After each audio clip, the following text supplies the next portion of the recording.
This is the second session on the dental tab. In this session, we are going to cover how to conduct TMJ analysis, the main difference between TMJ and bilateral TMJ tab. While bilateral TMJ allows both joints to be imaged, I will set it to bilateral TMJ and walk through it. Draw the arch curve past the condyle head. Double-click to complete, and then you will see a screen like this. If you drew the arch on this condyle head, then the opposite side will be drawn automatically. When that happens, you can examine both sides in 2D slices. There is a way to change the automatically drawn curve to an accurate condylar position. Then multiple sections can be created.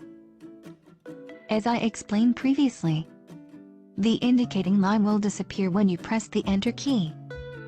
If you would like to capture the screen, click on Full Screen Capture and it will automatically save in Smart Dent.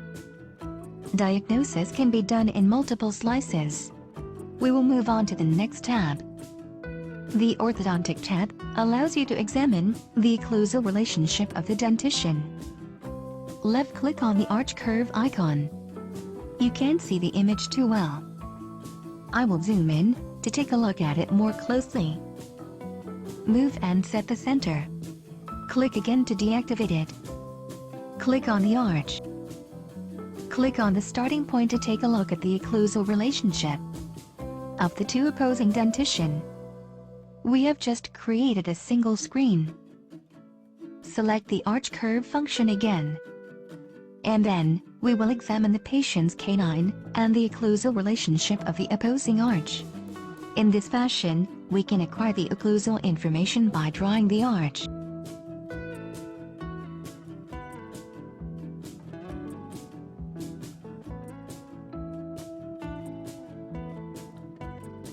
What if we tilt the direction of the CBCT to the occlusal plane and then draw the arch again?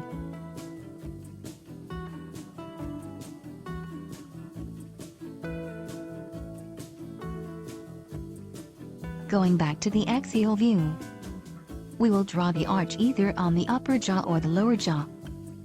Select the arch, and then draw the curve, being mindful of the occlusal relationship of the tooth in question. We will also click and draw on the canine. We can examine the occlusal relationship in this fashion.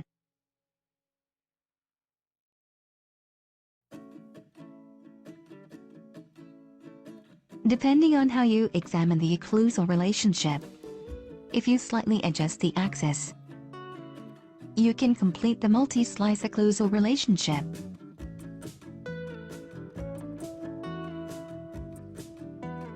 Next, we will move on to the airway analysis. We will first minimize the image. On the Airway tab, it is possible to measure the volume for airway analysis. For this purpose, the image defaults to the sagittal view. Click on the analysis icon under task on the left-hand side. Click on 2 points for measurement in the sagittal view.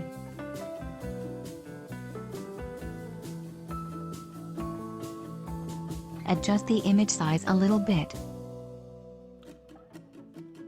Right-click and drag, and you will see the 3D airway analysis. Total CC volume and the surface area of the narrowest point will be indicated. Click on Analysis one more time and we will see these options. Let's take a look at the 3D model viewer. As before, right-click and drag the cursor, and you will see various color-coded areas on the 3D volume rendering of the airway by itself. Second, click on the viewman area, and it will focus on the axial slice with the narrowest surface area. What would happen if we select Remove? It would remove all the work we have done previously and go back to the initial view. Even under the axial slice, you can examine the surface area.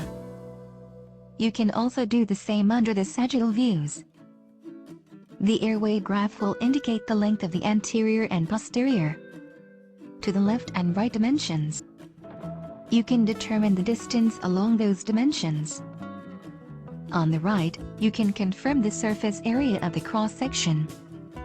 That concludes our training on the Airway Dental module.